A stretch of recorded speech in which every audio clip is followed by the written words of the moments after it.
Hello, everyone, and welcome to another episode of Selling Greenville, your favorite real estate podcast here in Greenville, South Carolina. I'm your host, as always, Stan McCune, realtor here in the Greenville area. You can find all of my contact information in the show notes if you need to reach out to me for any of your real estate needs. And please, if you like the show, please subscribe, rate, review, like, whatever. If you're watching on YouTube, if you're listening on Spotify, iTunes, Google Play, whatever. Please, however those platforms allow you to interact, that's all I ask, is that you do that, like, review, subscribe, and that you use me as your realtor at some point, hopefully in your lifetime here in Greenville. Today, I'm very excited to have a real estate investor in the Greenville area on the show to have a great conversation. This has been in the works for a little bit. It's been in the works for a minute. And a lot of that is just it's just my fault. I've just been so busy. But I have Willie Coleman here on the show. Willie is maybe started in real estate investing younger than anyone else in Greenville. I don't know anyone else that started earlier. He started at the age of 15 and is now still very young, 22 years old, which blows my mind because I've been I've known Willie since pre-pandemic for sure. So you would have been, like a teenager when we first met, but I didn't know that. Right. You held yourself a lot, to a much higher standard than a standard 17, 18-year-old. But Willie, before I let Willie, have the mic, as it were, I just want to say that he really knows real estate. When you're working with other real estate investors, and me as both an agent and an investor, it becomes apparent pretty quickly if people actually know what they're doing. And it became very quickly that Willie does know what he's doing. Despite his smile and charm, he's a pretty ruthless negotiator as well, I'll say. But whether flipping houses, building new construction, owning Airbnb properties, wholesaling, whatever, game respects game. Willie has done it all. And so, yeah, Willie, thanks for coming on the show. I really appreciate it. Man, Stan, well, first off, thank you for having me. I'm pumped to be here. We got to keep doing these Greenville podcasts. It's like we got everything else growing, so let's grow this side too. So I'm excited to keep it in the city if you'd have it. And yeah, absolutely. Yeah, thanks for having me. Yeah, Willie. For those of you that don't know, Willie was recently on the Cash Compound podcast with local legend Jay Do. I don't know Jay Do super well, but we overlapped at college, and so he did a lot for Bob Jones University when he was there. He's done a lot for the city of Greenville as well. Great. I don't know how much hype stuff he's doing, but he's like the ultimate hype man to me. Like, even sorry, what was that? No, yeah, you're right. He's like Greenville's mascot at this point, right? Yeah. Just when I hear his voice, I just get hyped. It doesn't matter what he's talking about. Yep. But on that show, if you guys want to listen to the Cash Compound, he and Willie had a great conversation where Willie goes into a lot of more detail than what we're going to cover in this episode as to how he got into real estate investing. That being said, I don't want people to be kind of flying blind as they're hearing this. So if you could give us kind of a Reader's Digest version of how you got into real estate investing at a young age and kind of what that looked like. Absolutely. So, long story short, I was always the kid that never really fit into the crowd. You know, I grew up as a homeschooled kid. My parents are in the military. So kind of been all over the world. My brother was born in Japan. I ended up being born in New Mexico, blah, blah, blah, blah. And when it comes to real estate, how I kind of got into this field, like I said, I was homeschooled. And at the age of probably, I want to say 13 years old, my parents ended up getting into a partnership with real estate investors. At the time, my mom, has a really good design eye. My dad used to build houses back home in Alabama. And they were really just trying to figure out what was next in their life. And they said, you know what? They saw HGTV. Let's try to flip a house. So they ended up doing a partnership. Well, me being homeschooled, after I was done my work, my mom was like, hey, look, you're going to get to work. So lovingly, right? Of course. not forced anything. But so I decided to go to work with my parents. And after I was done with school, pretty much every other day, when they would buy a house, I'd be the guy to do their landscape, their demolition. I would also take it like, most of these properties that they're buying, they are, not the best looking properties, but there's some things you can salvage. So I would literally salvage like any of the appliances in these properties, any of the cabinetry. I would salvage the toiletry work. And I'd take this stuff out carefully instead of just knocking it out. I'd take it out carefully. And at 13, 14 If years my old, contractor is listening to us, listen carefully, buddy. listen carefully. I'm just kidding. This is a way to increase your revenue. That's right. But I would literally just put this stuff on offer up on Craigslist, and I kid you not, I mean, at 13, 14 years old, on top of what my parents are paying me to do demolition and landscape, I'm making probably $2,000 to $3,000 a month just from selling old appliances and cabinetry and just whatever made sense I could sell. I mean, I remember listing like a purple tub one time, just random stuff. I mean, you'd be surprised what people will buy from you. And so I've had some experience with Facebook Marketplace, so I don't know if I could be surprised at this point. Yeah, there are very few now, but yeah, man. I mean, so I just always kind of have that entrepreneur mindset of like, look, you don't have to go the traditional route. There's opportunity in everything you look at, and so I would do this stuff for my parents. Fast forward a few years, going throughout the time, still doing demolition, landscape, and then I would evolve. So I started doing electrical, plumbing, roofing. I mean, I literally can build a house. I know the process, and I've done many parts of the process to make it happen. And so as we go along that process, I'm 15 at the time. They take me along. They bring me to a KREA meeting or a REIA meeting. In our area, it's called KREA. And go to this meeting. I hear the concept of wholesaling real estate. And my ears kind of peak because these people are talking about the concept of finding a discounted property, getting under contract, not needing per se cash to close on it, and just assigning your rights to that contract to the end buyer. So in other words, in my head, I'm like, I'm pretty good at like finding something that's not that great and then finding somebody that wants it. One man's trash is another man's treasure type of thing. And, being the entrepreneur mindset of, figuring stuff out, right? A lot of times, you hear a concept and it's such a big concept. It's like, we get all these things in our head. Let me hit on that in a second. Let me slow down a little bit. But anyway, basically learn the concept of wholesaling. I started an LLC with my brother because you can't buy a house at 15 years old or sign a contract for one. So I started an LLC with my brother. He was, I think, 19 or 20 at the time. And both went on the LLC. And I basically just started, doing the work. The people at this meeting were saying how you can find houses. You can find them sending letters and bandit signs and cold calling and all this stuff. And I picked a strategy and I said, hey, I can do this. I can talk to somebody. And so I started cold calling people. And at the age of 15, I ended up doing my first deal. We made a stupid amount of money. And by the time I was 15 to 18 years old, I think I wholesaled probably 60 to 70 properties, something like that. Yep. And was like, you know what? This is it. I'm not going to college. This is it. This is what I'm doing. Started buying and all types of other crazy stuff I'm sure we're going to get into here in a minute. And that's kind of how I started, and by just doing the work. I don't know if I've ever told you this, but I actually got in as a wholesaler as well originally, but I hated wholesaling.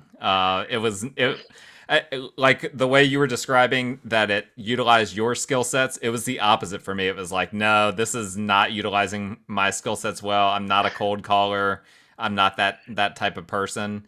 So that's why I've kind of found my spot in the retail side of things. But what was that like getting into it from a really young age? I mean, did you actually enjoy the work, or did you just enjoy the money? Were there times you resented it? What was that like? Just, those teenage years. Yeah. Good question, man. I feel like this. I feel like at the time, did I enjoy the work? I just was addicted to the hustle. I was addicted to making it happen. Growing up as a homeschool kid, I didn't have the distractions. I didn't have, whether that may be, going to a party or going to getting into relationships or whatever that might be, they weren't there for me. So all it was in my life was, schoolwork. And outside of that, it's like, what's my hobby? What do you do in your free time? And, whether it's my parents being in the military or exactly where it comes from, there's something in me that I don't want to do anything halfway, and I don't want to not use my God-given gift. And I feel like, at that time, what I saw my God-given gift was just the ability to just make stuff happen. And whether that was me being the guy to physically swing the hammer to take the cabinets down, or planting bushes or whatever, I did have some sort of satisfaction in that. But of course, yeah, the reward of making money was great. And being able to make money at such a young age, to me, that was a God-given talent, and of course, Absolutely. like anybody, I mean, I was not, I did not enjoy doing that work by any means for the majority of the time, but I did enjoy the results and learning how to work smarter. So again, starting as a demo guy, then evolving and saying, hey, why am I destroying these cabinets? Why won't I salvage these and make some money on them? So I think I like the process and how I was evolving. I think that's what I kind of fell in love with was just evolving, and how do I start working smarter here and not just working harder to make more. And so I love that process, and the transition from working with my parents and doing their properties to actually becoming a full-time wholesaler, going on to buying properties, etc. The pathway, I think that's continued in my life even today, is just loving getting better and evolving and really creating something. And so I love the work. Do I love it every day? No, but I do love the end in mind. And the end in mind is whatever the goal is at the time. So again, if it's wholesaling a property, it's solving a problem for that seller. And then it's, of course, getting an assignment fee. So I start there, and everything else in between, that's going to a property 15 times, that's, oh, you go into contract, it fell through, and da-da-da-da-da. That's the process. And so honestly, I don't, even to this day, I do not love what I do. But I do love the end in mind, which is one day this thing is running on, the goal is autopilot. True business to me is something that runs with you or without you. And that's what drives me every day. And God's given me the ability to be able to talk to people, and the ability to put the pieces together. And so I love the process. Do I love every part of the process? No. And anybody that says they do, they're probably fluffing a little bit. I know a lot of real estate investors, and they get bloodied in this business. Like it can chew you up and spit you out if you're not careful. The ability to eat crap 6 days a week, and maybe the ability to eat caviar the seventh is what we're going for. But to keep going for 30, 40, 50 days at a time and just keep waiting for that caviar day, that's the thing, man. That's right. So have you ever come close to burnout, do you feel like? Oh yeah. I think I'm actually in the process, of reading a book called The Gap in the Game by Dan Sullivan. And that book really goes into detail of how we psychologically need to approach life in general, but also business in terms of, burnout, right? Burnout, or, enjoying the process, right? So although, we all know the end result, whether that's to get the deal closed, get the assignment fee, whatever the end result is, we know we're striving for that. But you got to enjoy the process too. Otherwise, you're going to burn out. And so for me, I'm still, I don't have it all figured out. I'm still kind of figuring out the day-to-day of what's keeping you, showing up every day to find the next deal, or et cetera, et cetera.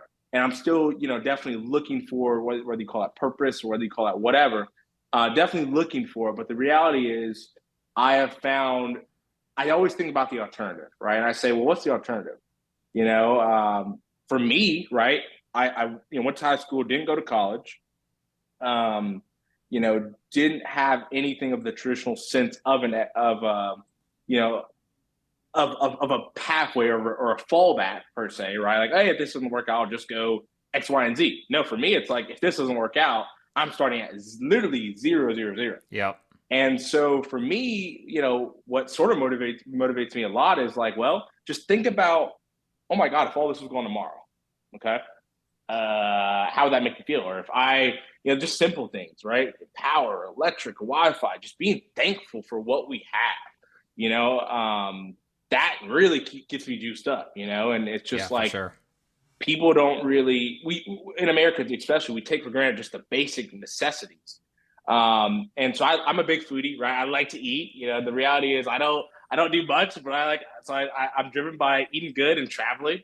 And so, I've got to be able to eat sushi at least, a couple times a week. So it's like, all right, that motivates me. but yeah, man, it's interesting. It's like starting with the thought process of, yeah, I'm just gonna be gone tomorrow. So let's make sure we secure this and still have it. So let's keep going. That's kind of what's in mind. Yeah. Yeah. So when I was in high school, I was pretty busy. I was actually homeschooled through 7th grade, but then after that, I went to a Christian school. I stayed busy. I played a lot of sports. I started working before anyone else in my class did, about the same age that you did, except I started in the restaurant business, making like minimum wage. Eventually, by the end of my time in high school, I was kind of in a managerial role, but I was working like 60 hours a week during 60, 70 hours a week during the summer. And I might make, again, back then I might make $700 or $800 in a week, working that much. So I'm curious if you don't mind sharing, like, what were you bankrolling back then in those high school years? I mean, dude, I was probably doing, again, 2,000 to 3,000 a month. At 14, 15 years old. Yeah. That's amazing. By the end of high school, what was that up to? By the time you're like 17, 18?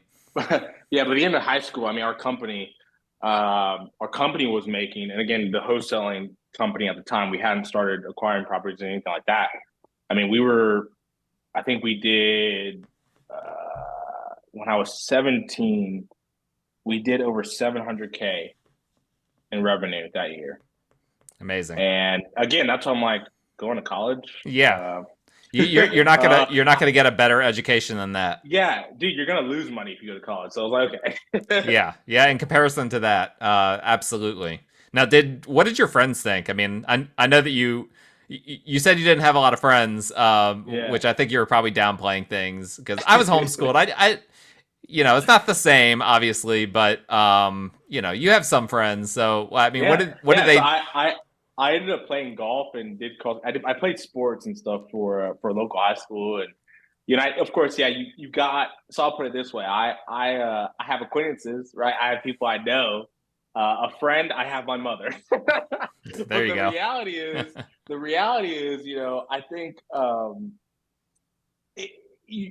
we're on a whole different wavelength, right? You're talking to guys that are worried about, oh yeah, like we're going to this party, or we're doing this, or like we're trying to play it out, like whatever. It's like we're not even on the same thought process, right? So the conversation honestly wasn't even had. Like if I talk about, yeah, like I'm working with the seller right now, and we're figuring out how to make sure he doesn't go into foreclosure and on the 18th and this and the other, like it's just like the conversation wasn't even had. It was the reality. They knew, from their perspective, it was like, oh yeah, Willie works with his parents in real estate and blah, blah, blah, blah. And I've never been the guy to kind of boast, right? Like I've never been, hey, look at me, look what I'm doing. Because the reality is, one, I just I didn't care to tell you what I was working, nor did I need validation or anything like that.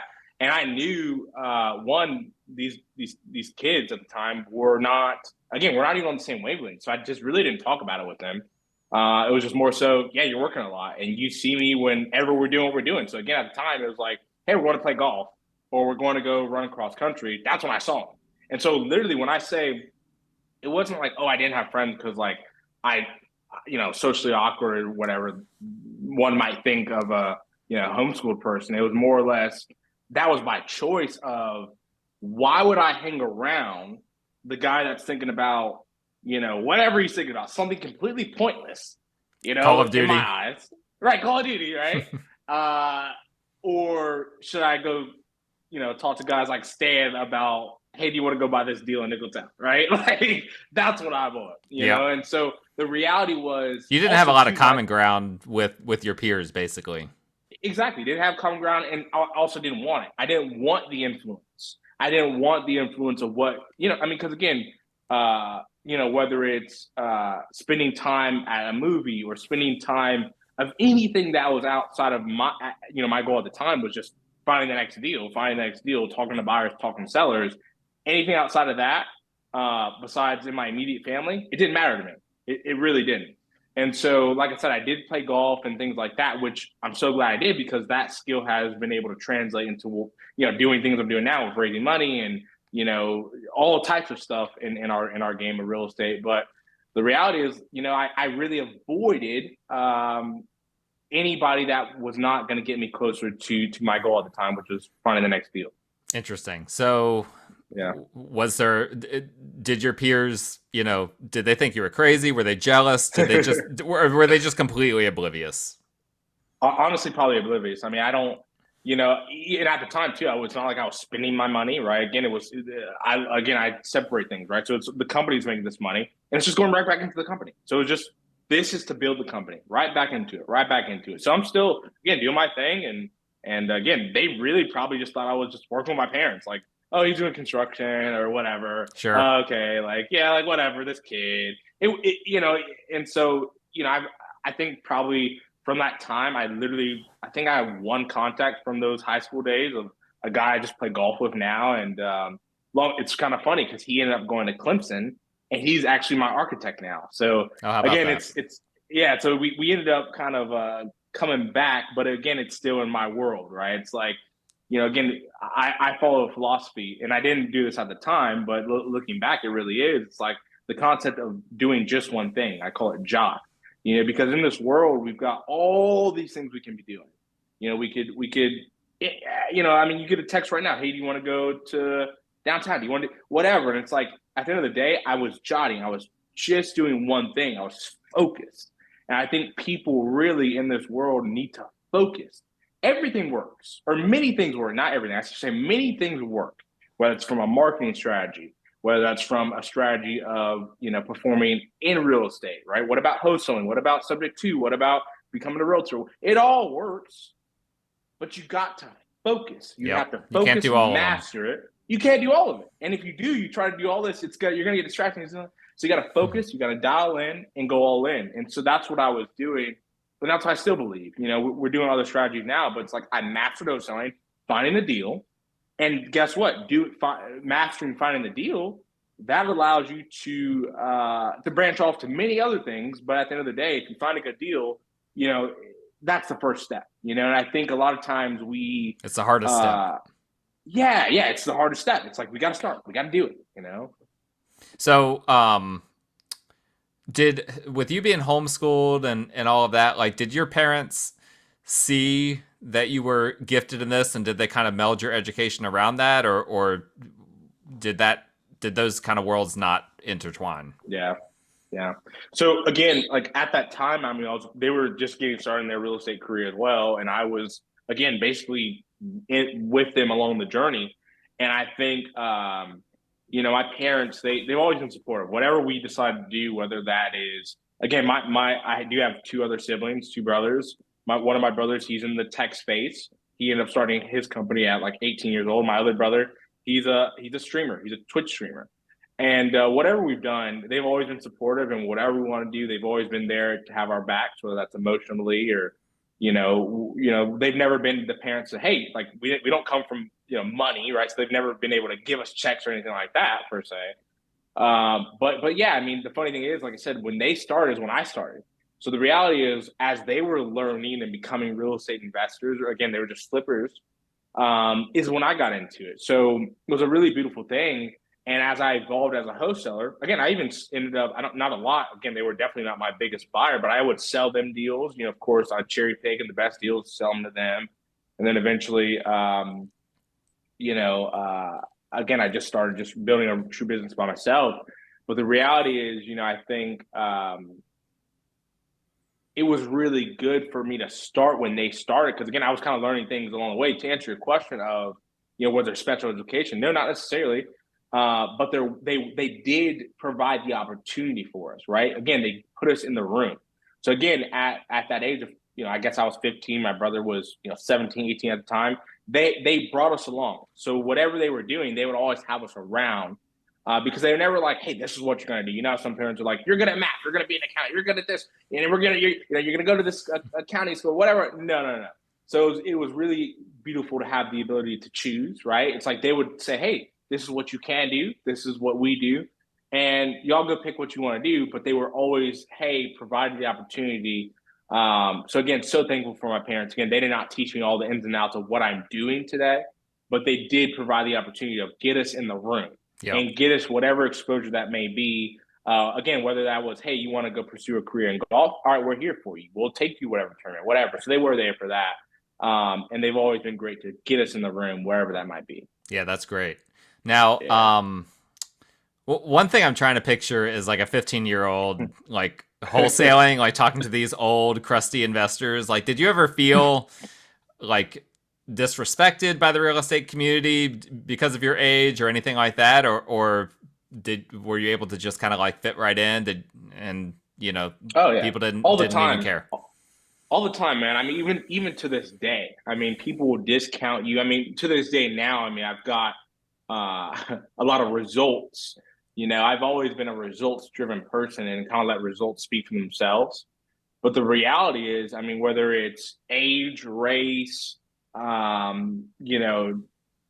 class, people always judge you, right? And we can't control what people think. We can't. I can't sit in front of you and try to pitch you and say, Stan, look at me, I'm so great. No, I'm good at talking to yourself. No. Like, it's like, no, you can't do that. Your body of work speaks for itself at the end of the day. The reality is the work speaks for itself. It's like results speak. So if I come to you and say, hey, I have this deal, or hey, I've done this deal, check it out. We bought 123 Main Street, check it out. Here it is. I've always been a very visual results person. And so, for example, with wholesaling, when I'm in those rooms, I'm not ignorant to the fact of my youth, race, class, whatever you want to call it. I'm not ignorant to the fact. And I'm not ignorant to the fact that I will be judged one way or another. And so when it comes to buyers, leading with, I would always, again, the Gary Vee model or whatever you want to call it, it's like lead with value. So, for example, I would say, when I was building a buyer's list, I would approach people and say, hey, look, this is what I'm doing. I've done this, and how can I help you? Because anything outside of that, nobody cares. Like, right.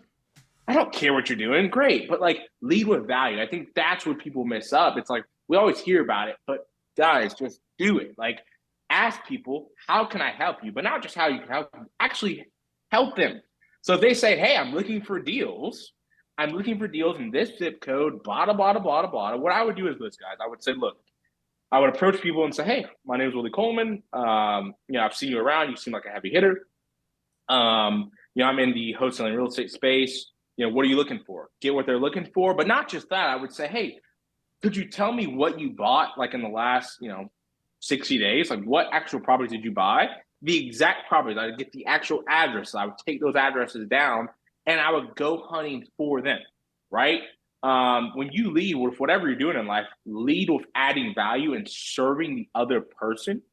So I would serve that buyer, not in the sense of, hey, I'm working for you, but I'm working to find exactly what you're looking for in my business, and I'll provide the opportunity to you. And most buyers, especially like in a hot market, if one buyer is looking, in a certain zip code, 9 times out of 10, 50 other buyers are as well. So lead with value. And I would go get these deals, go get them, lock them up, and say, hey, got this thing locked up. Do you want it? And it's like, okay, this guy's leading with actual value. He's going to do the work versus a guy. So imagine a guy that asks you those questions. He comes back to you 30 days later and says, hey, I got it. Versus the guy that says, hey, what are you looking for? And hey, can I call you for advice every other day? You just nag them. And it's just like, you have to think what is the other person's goal? And just go provide that, right? It's not easy, but it's simple. Yep. Yeah, and I mean, I'll say from experience, I've had, obviously, particularly, from 2020 through 2022, there was a new wholesaler, every couple of days in Greenville. And I'm sure they were reaching out to you, they were reaching out to me. And, I'd tell them, well, here's what I'm looking for. And then, they'd send me some Millhouse and Anderson. I'm just like, I never said I wanted Millhouse and Anderson. Yeah. Like, don't send me that. Listen? Yeah, did you listen? It's not that hard, but at the same time, but what's happening in those situations is the deals are hard to source, and so they're like, well, this is the closest thing I could find. I think is what's going on there. Sure. But you've got to put in the real work. I mean, wholesaling, I think, is, in my opinion, the hardest real estate task to do, because you've got to have enough margin for multiple different people, and that's really, really hard to pull off. So I have a lot of respect for the people that do it currently or that got into the business doing that. It's very hard. Yeah, 100%. If you can figure out how to. I'm sorry. Go ahead. No, I was just saying, if you can figure out how to find deals, you can always eat. Because if you can find a good deal, no matter what your strategy is, subject to wholesale, owner finance, wrap, if you can be a good person at sourcing quality deals, you'll be okay in any market, in my opinion. Yeah, absolutely. So you mentioned some of the disrespect and whatnot on class, race, all those different types of things. One thing I really like, and I don't know if this is unique to Greenville per se, but the Greenville real estate investing scene, I feel like, is very diverse. Men, women, Asians, Hispanics, Russians, black, white, everything. Like, I've run into so many different investors from so many different backgrounds. I just think that's really cool. Yeah. Have there been racial challenges that you've run into, or maybe advantages too? I mean, take that in whatever direction you want. What is that like as a black man investing in real estate in South Carolina? Sure. So when it comes to race, I think I'll put it this way. I think that no matter what you do, we all have disadvantages, right? Whether you're minority, female, you could have a disadvantage as being a white male, right? One could say, depending on which side you're on. And the reality is, it's a game, right?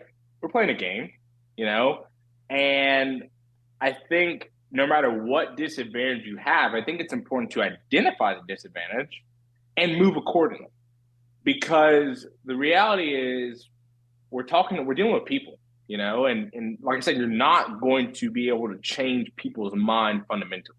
If somebody's racist or somebody, is prejudiced, like, I'm not going to do a deal because he's a black guy. It's like, okay, you're lost. All right, you're lost. On to the next one.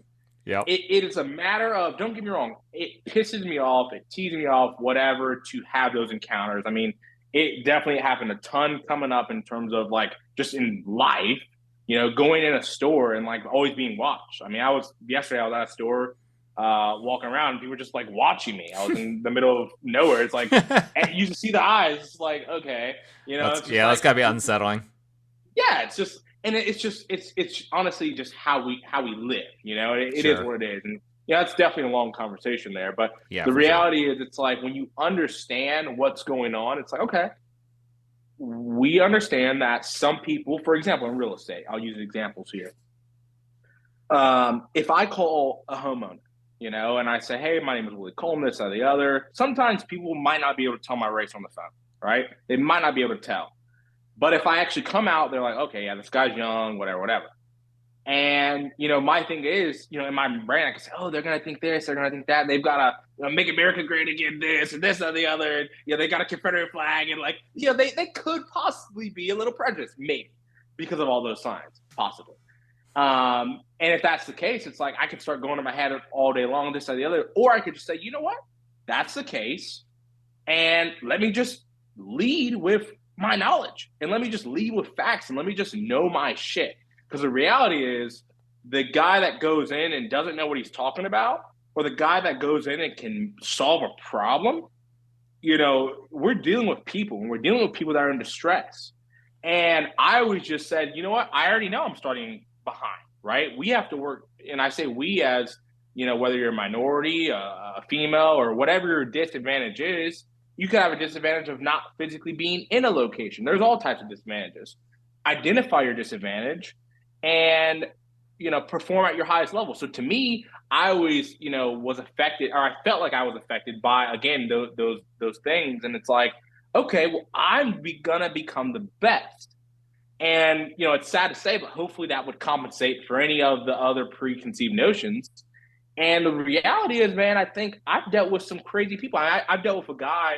So funny, I cold called him, and or somebody on my team was cold calling him. I called him to get a contract, and he said, there was a tenant living in the property at the time, and he said, yeah, and there's a tenant in there, and he's lived there for 5-6 years. He keeps saying he's going to buy it, but he's a black guy, and how they are with finance. And he said that while I'm on the phone, right? Wow. And he's talking directly to me, and I said, "Oh, okay." And when in that moment I could have been like, well, hold on now, like I'm a black guy, how dare you, this or the other, no, like I could have rebutted it and I could have been right morally and this or the other. But the reality is, I said, I didn't agree with him, obviously. I said, okay. And moved on, ended up, he said that, right? So I understood the possible disadvantage that our team could face with doing this deal. Yep. So what did I do? I moved accordingly. I ended up doing it all virtually. So I sent him a contract virtually. Ended up telling my attorney the situation of what he told me. So we ended up closing at 2 separate times. So he went inside his paperwork. I went inside my paperwork, bought his house. And guess what? This black guy ended up creating $150,000 in equity, but we don't know what we're doing with our money. So the reality is, so you turn that into your advantage. Exactly. It's like, okay, awesome. All right. You've already told somebody has. He showed his hand a little bit. Show me your hand. So it's like, identify that. Let's get that out of the way immediately. I said you were a ruthless negotiator. I wasn't joking. You're like a poker player over here. Dude. So it's like, you can get mad at your disadvantage, or you can understand your disadvantage and move accordingly. Again, so other scenarios is sometimes you can't always do things virtually. You go out to the property. They say, I don't want to sell it to you. Or they typically, again, racism or prejudice, it's not always done directly, said or directly, whatever. But things happen. It's like, okay, I didn't get that deal. Why didn't I get that deal? It wasn't logic. It didn't make sense. I mean, I've had things even on our construction side. I'm getting into new build construction now. And I've had a framer tell me, he told me, he said, and I'm not going to give out names here or anything, but there's somebody locally that probably is just probably a little intimidated by my age or race, whatever they are intimidated by, or that I'm just doing cool, dope stuff. And they told this gentleman, he does a lot of framing for them or whatever. And they told him, they said, if I would have known you were doing that property for Willie Coleman, I would have paid you. And it was thousands of dollars. They said, we would pay you, I think it was like $5,000, $10,000 to not do the job for me. Wow. Just so they wouldn't do it for me, right? And that's things that happens behind the scenes, right? That's it's wild. Like, it's just crazy, man. It's like you can't even make this stuff up. And it's like, that type of stuff, it's never not going to happen. People are always going to have their preconceived notions. And you just got to understand it happens. But guess what? It is what it is. We got to keep moving. Yep. Don't let it hold you back. Quit using it as an excuse. Because the reality is, again, that guy could have said that. I could have responded to him and, I didn't get the deal. I'm mad. And I could say, Stan, it's so much easier for you with it. Or I could say, okay, yeah, black people don't know how to deal with their money. Bet. It's like, so I just use it. And on the other side, right, you get people that, you go to them and they're so happy. They're like, oh my God, the youth is coming in, you're minority. Like, yeah, let me do the deal with you versus doing it with, traditional crusty investor. Yeah. It's like they like the new blood, they like the minority side, right? So that does happen too, right? For sure. But unfortunately, I wish that happened more times. Usually right. We are a little bit, or you submit an offer and it's like, I know that was the best offer, and it's like we just never heard back. So it's gonna happen. Yeah. But like I said, the reality is you just got to keep moving, understand it is, and adapt accordingly. Yeah, absolutely. Yeah, and I guess the one positive about real estate in this discussion is that I can't think of maybe the stock market to a certain extent, trading maybe to a certain extent, but there's not too many businesses that are more free market and just focused on money over everything else than real estate, right? Like if you bring people a good deal and they turn it down because of all of these peripheral things, they're just losing money. They're just not helping themselves. Yep. And most real estate investors are honestly too greedy to do that. They might be prejudiced or biased or whatever, but money is going to trump that, to use, I hate to use that word in this discussion, but money is gonna win out at the end of the day. But yeah, thank you for that. I was really curious. We've talked a little bit about that on the side, but I was really curious to hear a little bit more. So thank you for sharing that. Absolutely. So you're Gen Z, right? You would be you'd be considered Gen Z.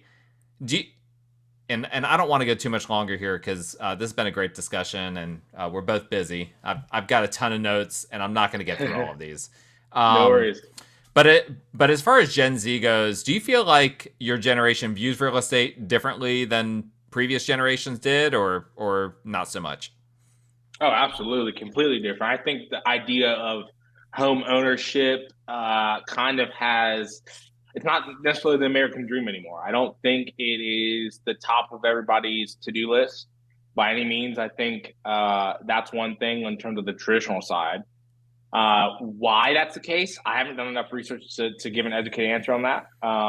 But my thing is just like, from my perspective of being a Gen Z, is like, well, people always have to live somewhere. It doesn't matter what's going on in the economy. You have to lay your head down somewhere, whether that's an apartment building, multifamily, duplex, single family home, whatever. And so my thing is like, well, they might not want Gen Z or whatever. They might not be buying real estate. They're always going to have to live in real estate. So from my perspective, it's like that belief is kind of ignorant to a certain extent.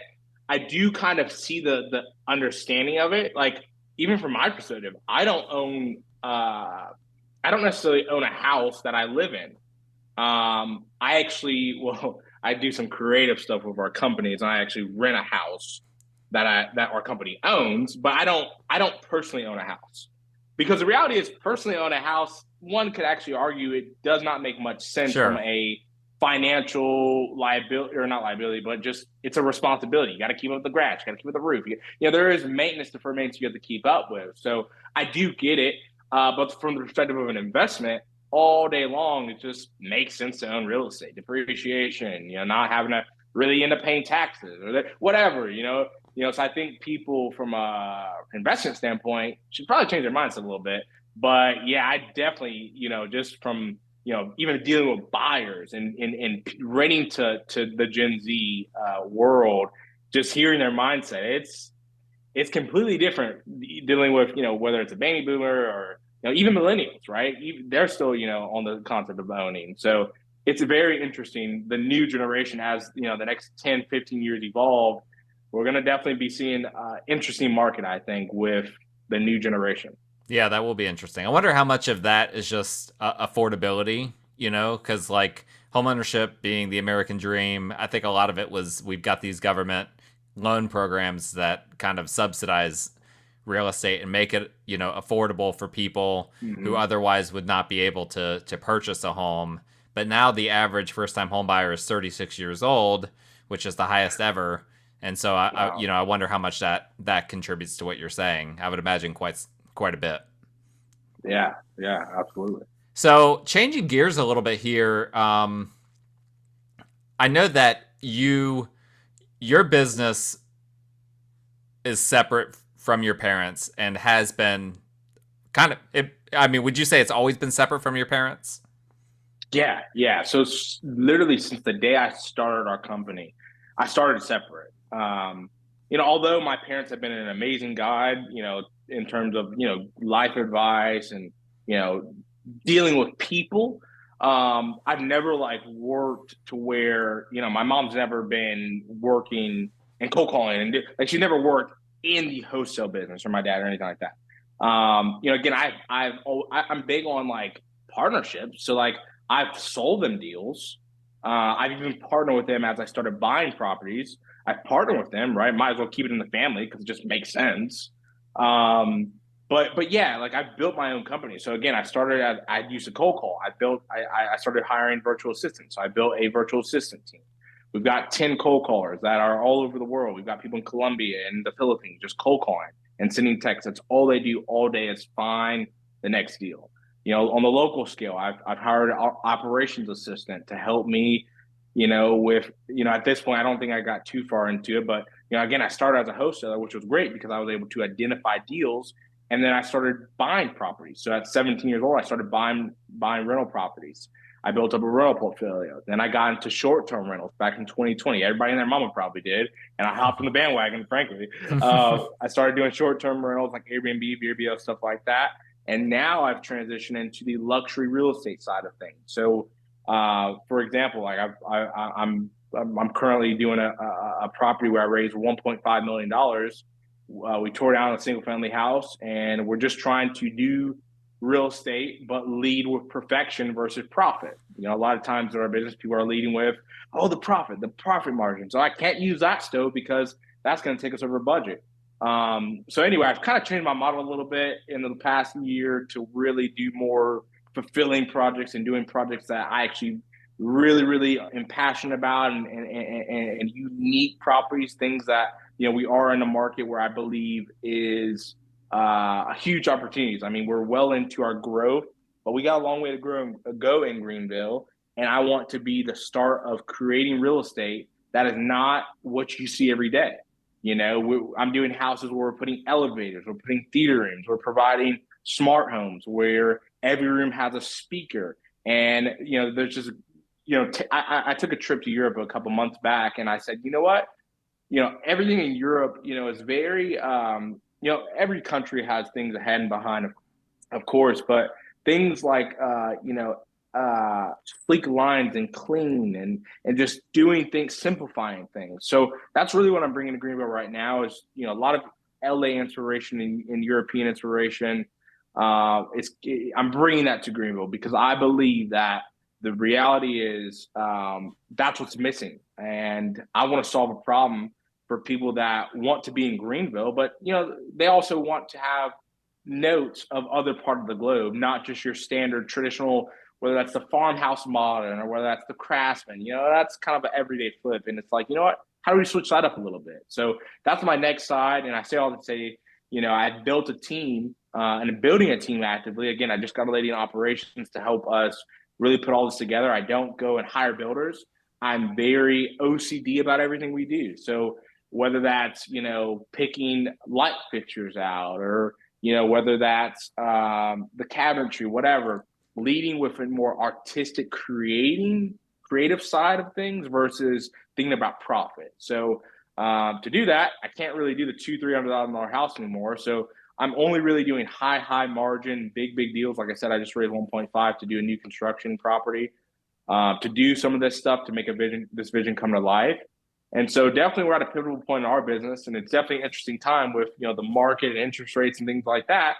And so I just said, you know what, let me just give this a God and say, you know what, I want to be creative, and God let all the numbers and things like that, the market, it all work out at the end. Yeah, I've always done flips that way. I've never thought about, like, for example, I went into an area in Greenville where I would create comps. And the way I did that was I bought, for example, in like the West Side, I bought 4 houses at one time. I renovated all of them, and then I put 2 in the market. So I was able to sell 2, and then it made it easier to refinance 2. You know, so there's things that, you know, people always say, oh, well, you can't do whatever the market says. You can't outdo the market. It's like, well, we ever thought about somebody starts a market, somebody sets a bar. So let's just keep raising the bar. Yeah, the market is just people.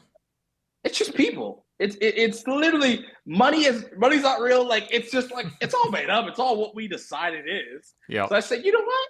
Let's just move a different way. So anyway, and the good thing for you as far as that strategy goes is like the part of the market that's the most insulated from all of these interest rate increases, whatnot, is the luxury market.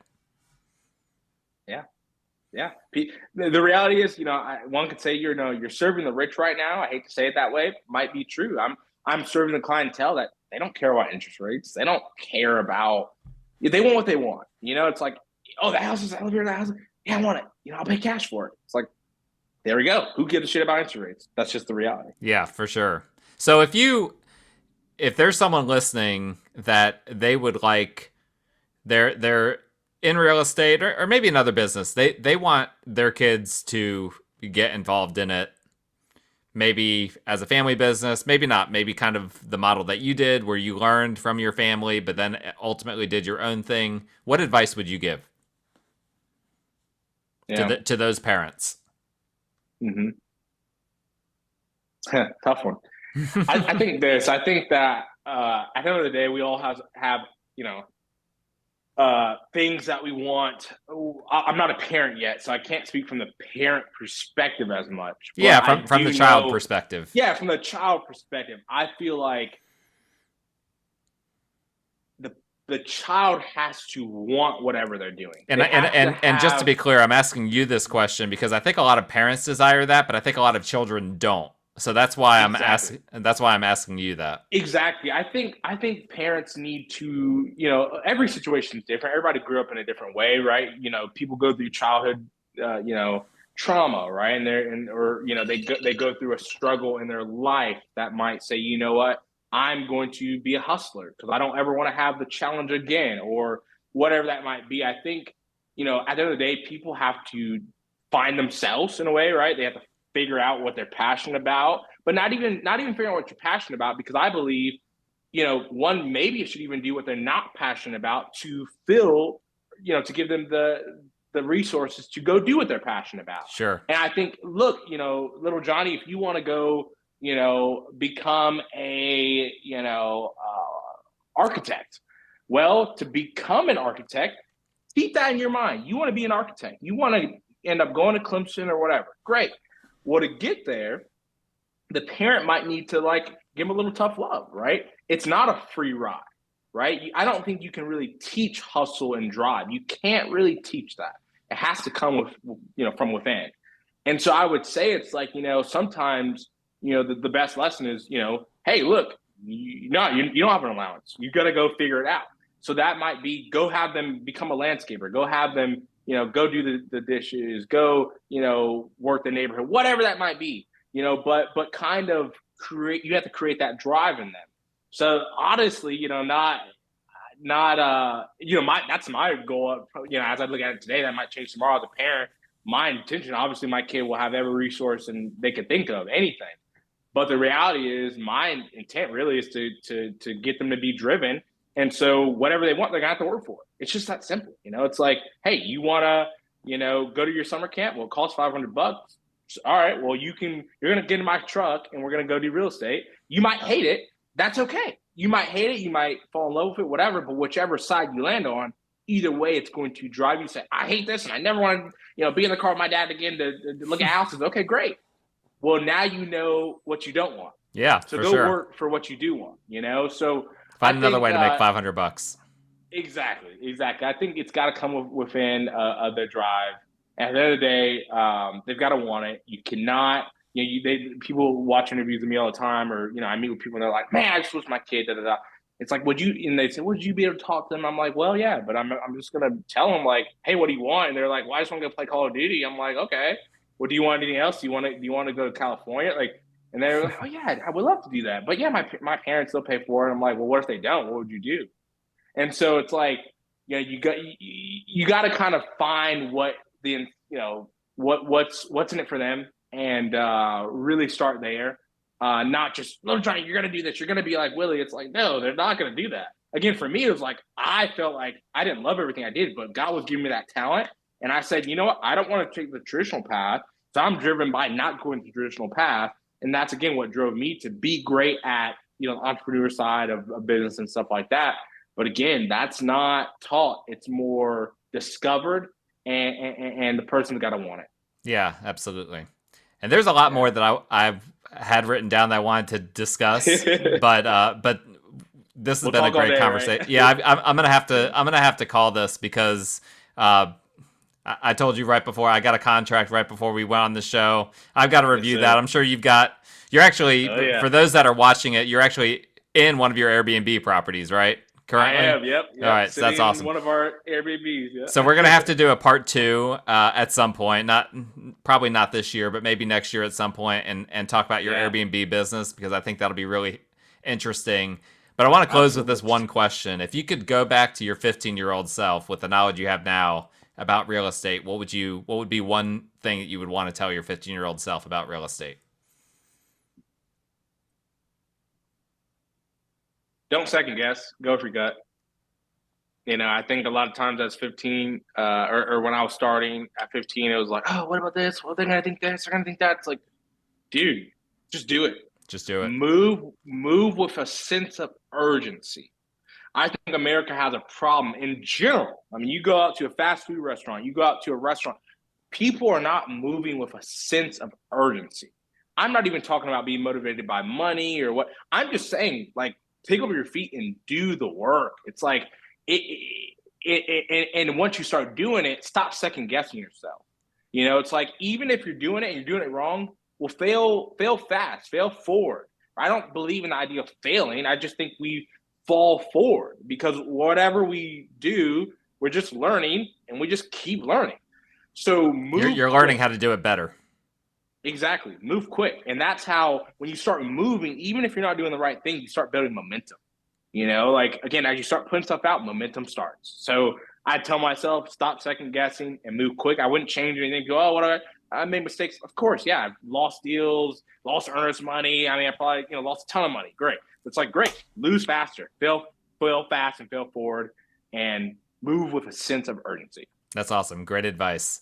Willie, thank you so much for your time. This has been really enjoyable for me. I always enjoy talking to you just in general. Yes, but I think that this will translate well for the audience. I think they'll enjoy it. It's probably going to, I'm probably going to run this at end of October, maybe early November. We're recording this October 16th. I'm out of town during that period of time, so that'll be a good time to run it. Yeah. But anyway, I really appreciate it. If people want to get a hold of you, how can they find you?